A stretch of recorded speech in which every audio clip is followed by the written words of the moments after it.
소중한 우리 찬송과 경배 그리고 하나님 말씀으로 우리가 하나님의 영광에 참여하고 오늘도 그의 음성을 들으며 그 음성을 통하여 오늘 우리를 향하신 하나님의 뜻과 그리고 목적을 다시 한번 확인하고 은혜 안에 거하기를 주의 이름으로 축복합니다.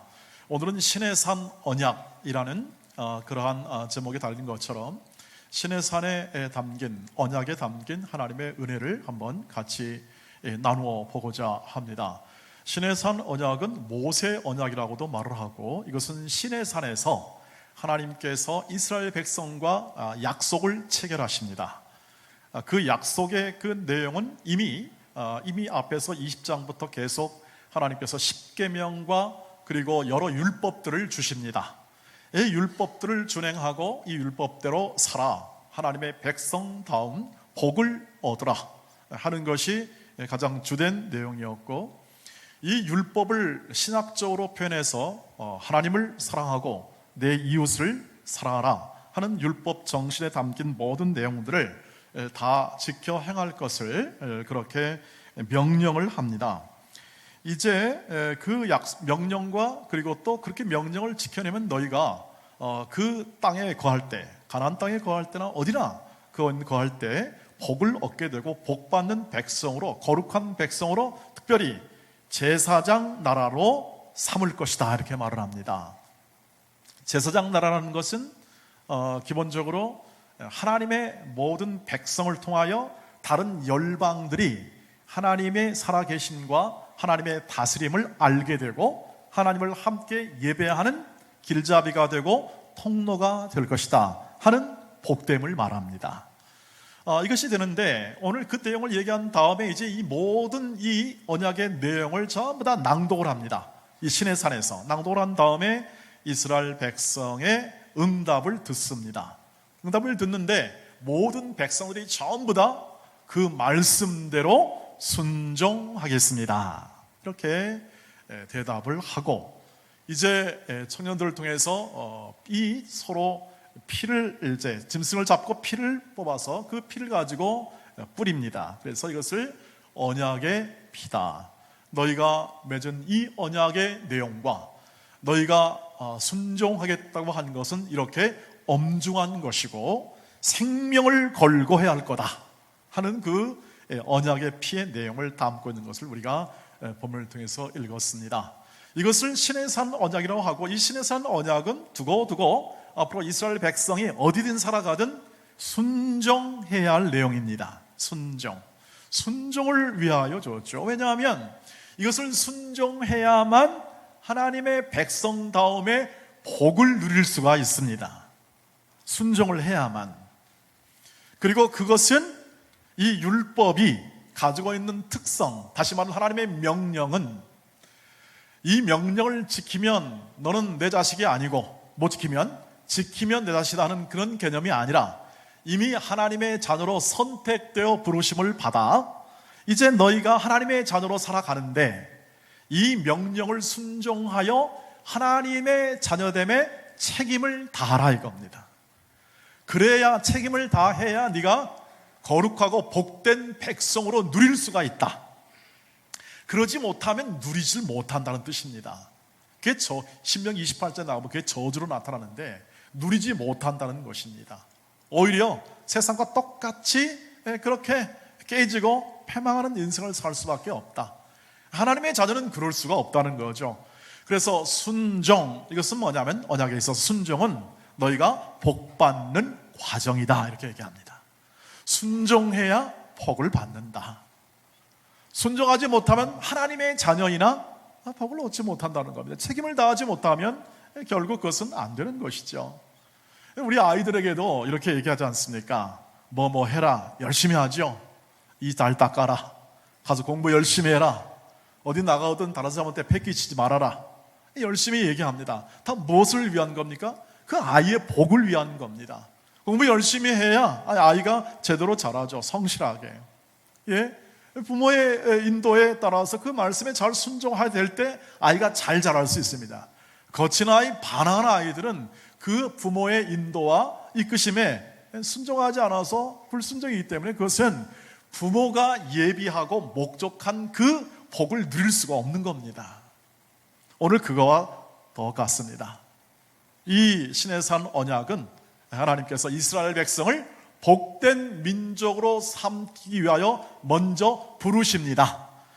출애굽 통해서 불러서 이 백성들이 하나님의 백성답게 살아가도록 율법과 명령을 주시고 순종하라. 순종하게 될 때에 너희가 제사장 나라가 되어서 열방을 향한 빛과 소금의 역할로 너희가 사용될 수 있을 것이다. 이 뜻입니다. 하나님의 백성으로 불렀는데 사용되지 못하면 그것은 수치스러운 일입니다. 그것은 안타까운 일입니다. 하나님이 복된 백성으로 불렀는데 백성으로 살지 못하면 어떻게 합니까? 그것처럼 하나님의 부모의 마음을 아프게 하는 일도 없을 겁니다. 너희는 그러지 말라는 것이죠. 그래서 이 언약의 백성, 다시 말하면 오늘 이 시내산 이 언약의 백성들은 순종, 하나님이 말씀하신 것과 하나님의 말씀하신 것을 따라 살아갈 그러한 순종의 의무를 지닙니다. 그것이 바로 그들의 순종의 책임이었습니다. 그렇게 말한 또 하나의 이유가 오늘 이 먼저 말씀한 23장에 나옵니다. 한번 말씀을 읽어보시길 바랍니다. 오늘의 이 시내산 언약의 앞에 있는 말입니다. 시작. 너는 그들의 신을 경배하지 말며 섬기지 말, 그들의 행위를 본받지 말, 그들을 다 깨트리며 그들의 주상을 부수고 내 하나님 여호와를 섬기라. 그리하면 여호와가 너희의 양식과 물에 복을 내리고 너희 중에서 병을 제하리니 내 나라에 낙태하는 자가 없고 임신하지 못하는 자가 없을 것이라. 내가 너의 날수를 채우리라. 그리고요, 너는 그들과 그들의 신들과 언약하지 말라. 그들이 내 땅에 머무르지 못할 것은 그들이 너를 내게 범죄하게 할까 두려움이라. 내가 그 신들을 섬기면 그것이 너의 올무가 되리라. 아멘. 무슨 말이냐면 오늘 이 언약을 철하기 전에 말씀을 주시는데, 너는 그 땅, 너희가 거할 그 땅, 너희가 어디를 가든지 그 땅에 거할 때 그들의 신과 그들의 신들이 요구하는 것에 귀를 기울이지 말고 오히려 그것들을 제해버리라는 겁니다. 제하고 하나님만 섬겨라 이 뜻입니다. 하나님만 섬겨라. 그러면 너에게 복을 주실 것이다. 낙태도 없고 임신하지 못한 사람도 없고, 이것은 복의 내용입니다. 그냥 복을 주겠다는 표현이죠. 건강과 다산, 여러 가지 그 당시 말하는 복의 내용이 되겠습니다. 너는 그들의 신들과 약속도 말라. 그들의 신과 뭘 했다고 맹세도 하지 말고 그것에 대해서 그것을 신경 쓰지 말라. 왜냐하면 그 신들과 그 세상 풍속들은 전부 다 너희의 올무가 된다. 올무입니다. 올무를 잡아서 어떻게 합니까? 다 버림받은 생애나 또 타락한 생애를 살게 하는 그런 올무가 된다는 겁니다. 무슨 말입니까? 오늘날로 말하면 이와 같습니다. 너희가 사랑하는 성도들아, 너희가 어디를 가든지 하나님만 섬겨라. 세상이 너희에게 행복을 줄 수 없다. 세상이 너희에게 인생의 참된 의미를 절대 줄 수가 없다. 너희가 행복하다고 여기는 모든 것들을 세상에서 약속한다고 하지만 그건 다 올무다. 세상은 결코 너희를 하나님의 자녀답게 살 수 있는 자원과 내용을 가지고 있지 못하다.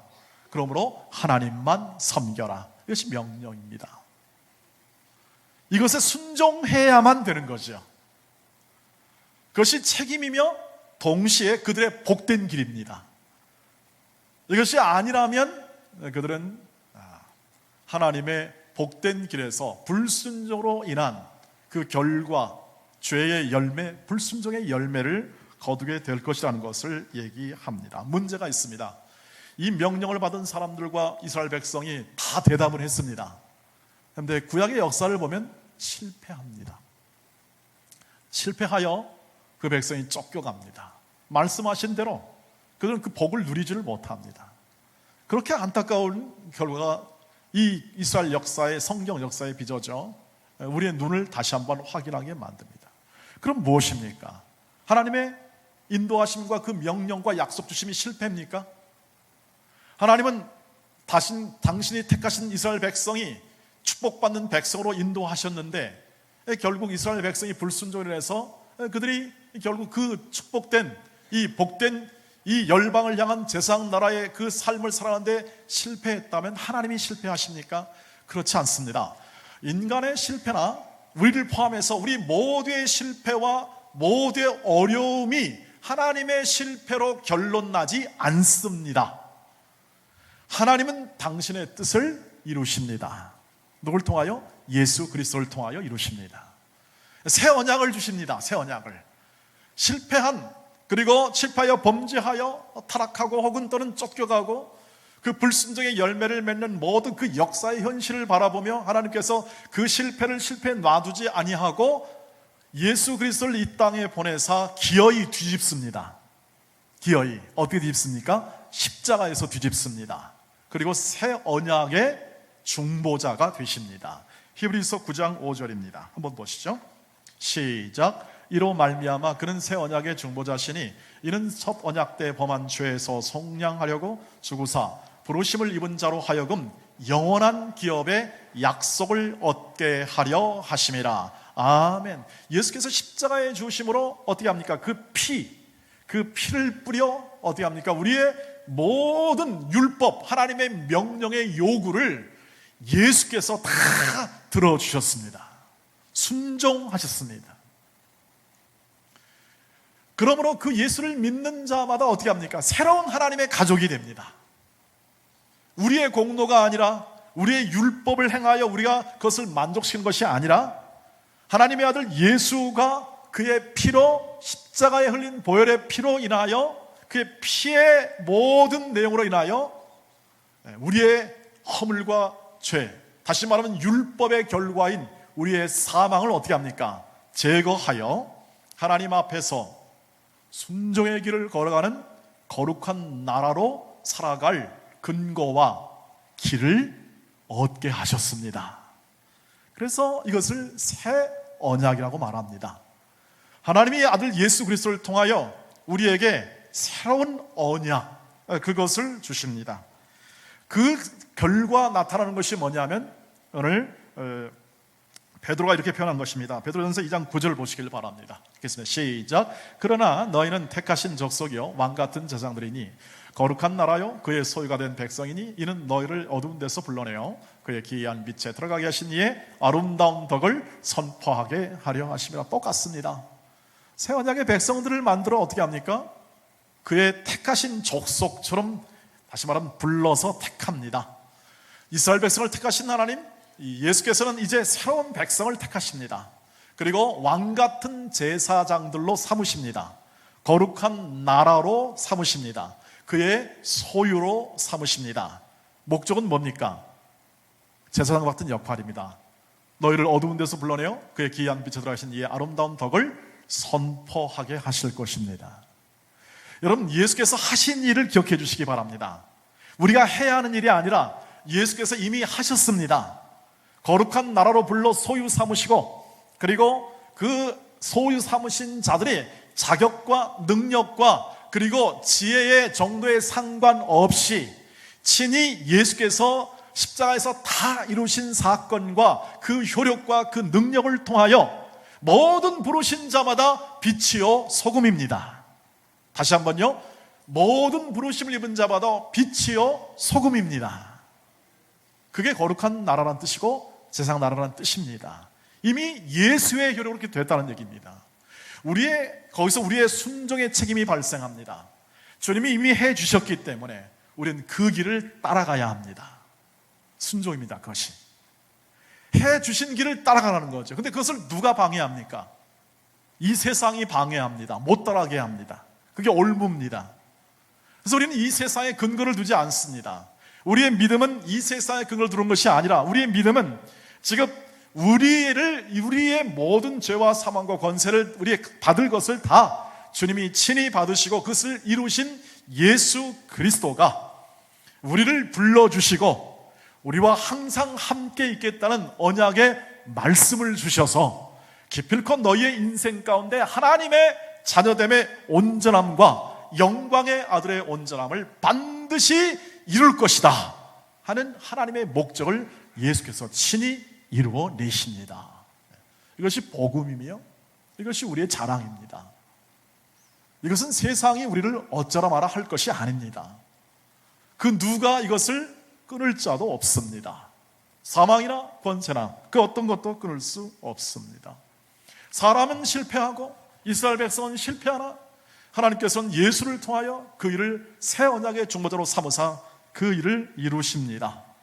그것을 이루신다고요. 누구와? 우리를 통해서 이루십니다. 우리같이 연약한 자를 통하여 이루십니다. 그런데 연약한 자를 통하여 일하시는 하나님이 그래서 성경에 계시됩니다.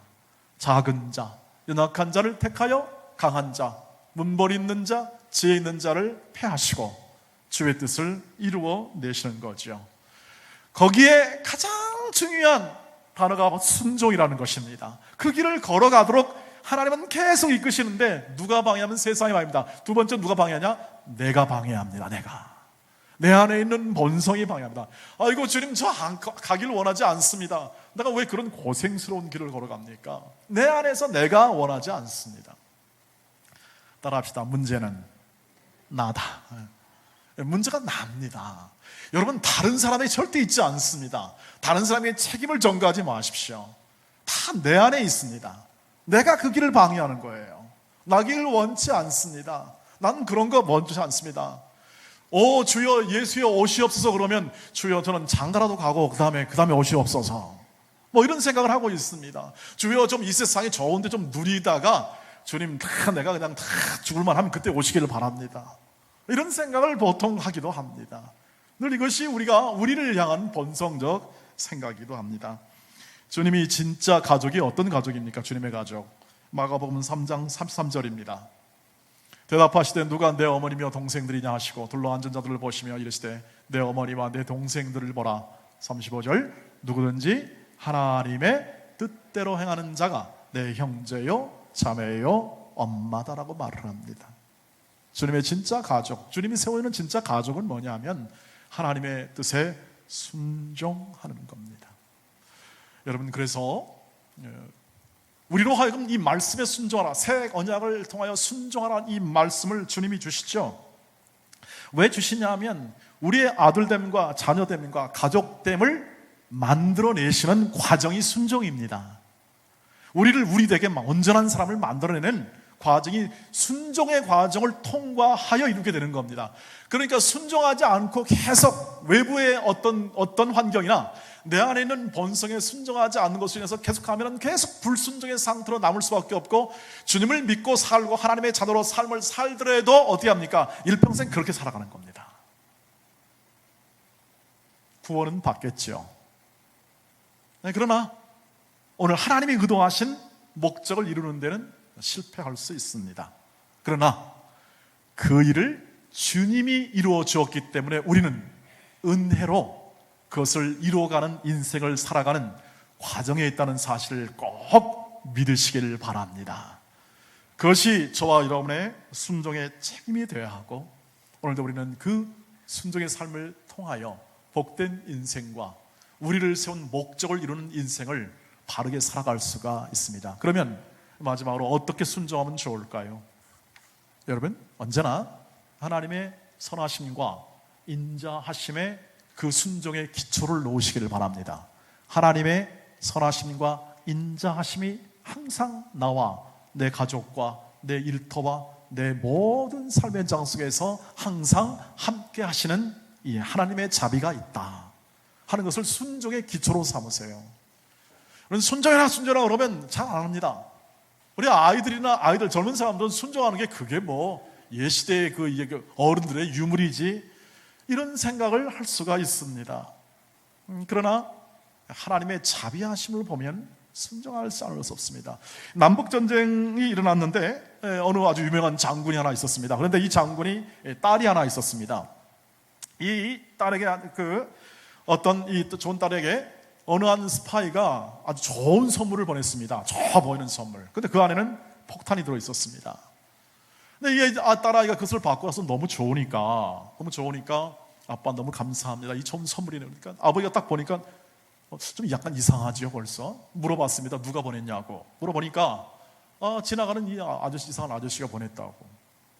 벌써 직감하지 않겠습니까? 전쟁 당시고 딸아이에게 보낸 그 선물을 보면서 좀 이상함 느꼈습니다. 아니나 다를까? 그래서 이렇게 말했습니다. 아버지가, 딸아, 갖다 버려라. 좋아 보여도 갖다 버려라. 그렇게 얘기하니까 딸이 싫다고 합니다. 이렇게 좋은 선물을 왜 갖다 버립니까? 그러니까 아버지가 이렇게 말합니다. 딸아, 아버지가 너를 사랑하는 걸 믿지? 내가 너를 정말 사랑하는 걸 믿지? 그러니까 아빠가 말할 때 갖다 버려. 아빠 말을 믿고 갖다 버려라. 이 딸이 울면서 안 버리면 안 될까요? 갖다 버려라. 나를 믿고 갖다 버려라. 내가 너를 사랑하기에 이렇게 말하는 것을 네가 믿어야 된다. 이 아이가 엉엉 울면서 갖다가 버렸습니다. 버린 다음에 얼마 안 돼서 폭탄이 터져버리고 말았습니다. 가지고 있었다면 그 결과는 예상할 수 있습니다. 우리가 순종할 수 있는 것은 뭐냐면 그분의 자비로우심입니다. 그분의 은혜의 풍성함입니다. 그걸 변하지 않습니다. 하나님의 신실하심은 저와 여러분에게 약속하신 그 약속의 그 말씀과 그분의 성품이 있죠. 하나님의 영원하신 자비하심은 변하지 않습니다. 인간의 아무리 불순종하고 아무리 실패해도 그것이 변하지 않습니다. 하나님은 그 뜻을 이루시죠. 그래서 이스라엘 백성이 늘 실패하고 늘 가다가 깨지고 엎어져도 항상 함께 모여서 고백하는 게 있습니다. 하나님을 찬양하라, 여호와를 찬양하라. 그의 인자하심과 선하심이 영원 무궁함이니라. 이건 알았습니다. 하나님의 선하심과 그 인자하심이 역시 우리에게도 영원 무궁하십니다. 그러므로 순종하시기를 주의 이름으로 축복합니다. 싫어도, 그리고 우리 마음 가운데 마음에 들지 않더라도 하나님의 뜻은 순종하시기를 주의 이름으로 축복합니다. 예수의 사랑의 법을 꼭 순종하시기를 바랍니다. 예수의 사랑의 법을 가지고 순종하시기를 바랍니다. 하나님의 자비하심뿐 아니라 그 자비하심이 어디에 담겨 있습니까? 예수의 사랑 안에 담겨 있습니다. 요한복음 13장 34절 35절을 보겠습니다.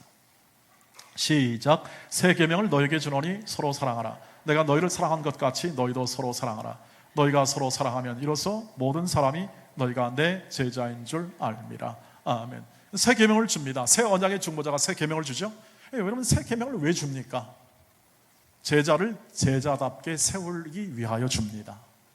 이것을 행할 때 어떻게 합니까? 책임감 있게 행할 때 제자가 됩니다. 진짜 성도가 됩니다.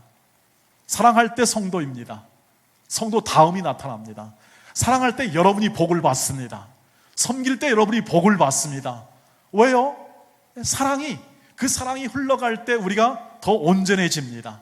서로 섬길 때, 서로 도울 때 우리가 더 온전해집니다. 그러니 우리가 서로 복된 길을 걸어가는 것이고 그것을 이루는 길을 걸어가는 것입니다. 사랑으로 하나님은 온 우주 만물을 회복해 하십니다. 이것을 기억하십시오. 하나님의 온 우주 만물의 회복이 구원의 뜻입니다.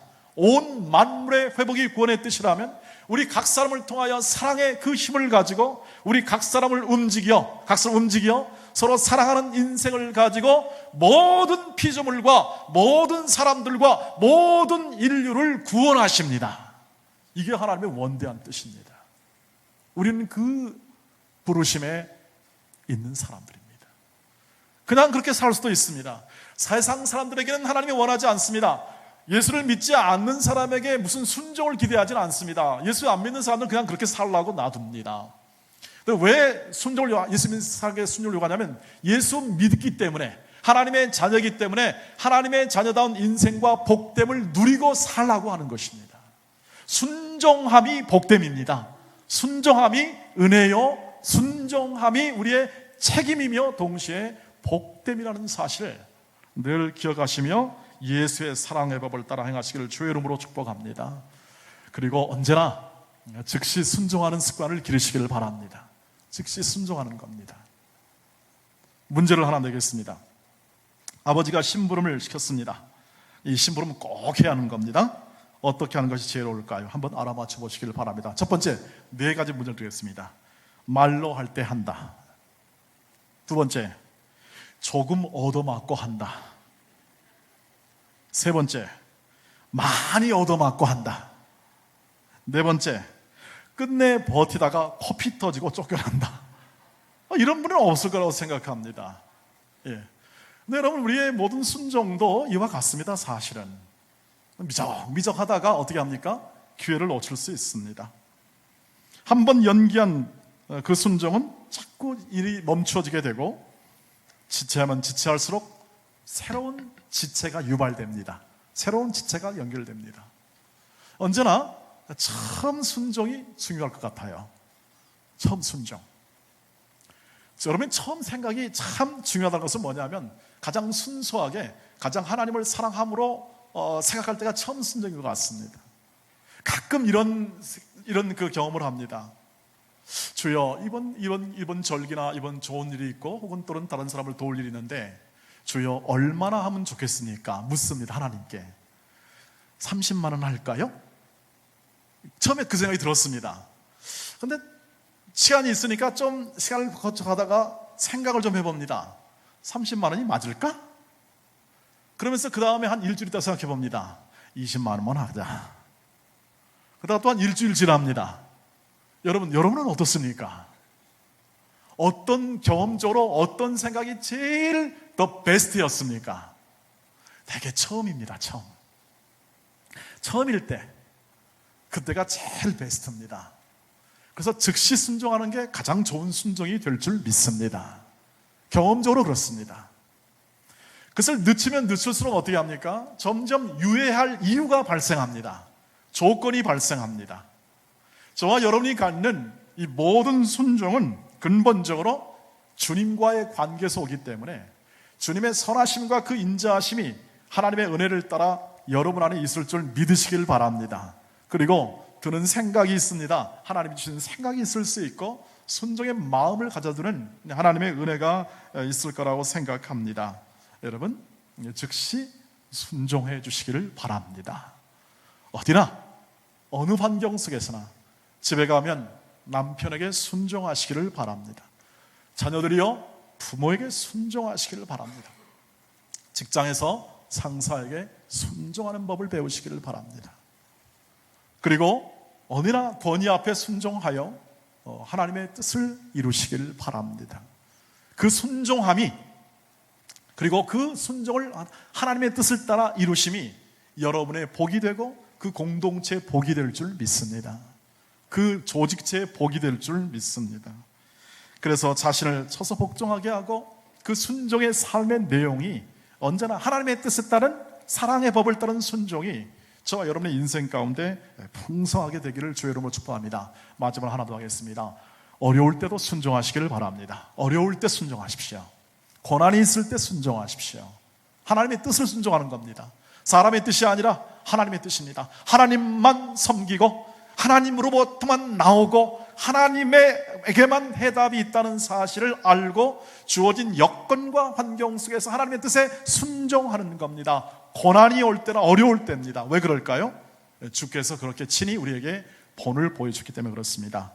하나님 말씀은 오늘 히브리서 5장 8절 9절입니다. 한번 읽겠습니다. 시작. 그가 아들이시면서도 받으신 고난으로 순종함을 배워서 온전하게 되셨은즉 자기에게 순종하는 모든 자에게 영원한 구원의 근원이 되셨습니다. 하나님의 아들이십니다. 그가 무슨 부족함이 어디 있습니까? 다 우리를 위해서 본을 보이셨습니다. 그런데 이 말씀을 비춰주시면 그가 아들이시면서 받으신 고난이 있습니다. 고난으로 순종한다는 겁니다. 그러니까 주님이 보여주신 모범의 이 발자취의 가장 중요한 우리의 순종의 핵심은 어딨냐? 고난 가운데 순종할 때 진짜 그 고난은, 그 순종은 빛을 발합니다. 그리고 가장 중요한 게 있습니다. 온전하게 됩니다. 우리는 순종으로 온전하게 됩니다. 여러분, 반항이나 불순종으로 될 것 같은데 그렇지 않습니다. 그건 세상이 주는 가르침입니다. 경노하거나 분노하여 그 뜻을 이룰 것 같은데, 말소리가 크면 교통수경 앞에서 크게 얘기하면 될 것 같은데, 그게 그 뜻을 이루는 것이 아니라는 겁니다. 고난 가운데 순종함을 배우는 겁니다. 그래서 순종도 그 순종의 근육이 늘어나죠. 순종의 분량이 늘어납니다. 고난 가운데 순종한다면 아마 그 어떤 환경 속에서 순종할 것이라고 생각이 됩니다. 더 중요한 것, 온전하게 됩니다. 이 온전이 뭡니까? 하나님의 목표입니다. 저와 여러분의 신앙의 목표나 우리 가정의 목표나 뭐든 전부 다 온전함입니다. 여러분 무엇을 원하십니까? 하나님이 무엇을 원하신다고 생각하십니까? 여러분의 인생 가운데 하나님이 원하시는 것이 무엇입니까? 여러분에게 하나님이 요구하시는 건 딱 하나입니다. 순종함을 통하여 온전하게 되는 겁니다. 사랑 안에서 참된 것을 하여 범사에 예수 그리스도의 분량만큼 자라가는 것입니다. 순종하게 될 때 그 온전함이 자라갑니다. 그 온전함이 성숙이 됩니다. 오래 참을 수 있고 순종할 때에 고난 가운데 이를 악물고라도 그 고난 속에서 하나님의 뜻을 지켜낼 마음과 생각이 그 안에 있습니다.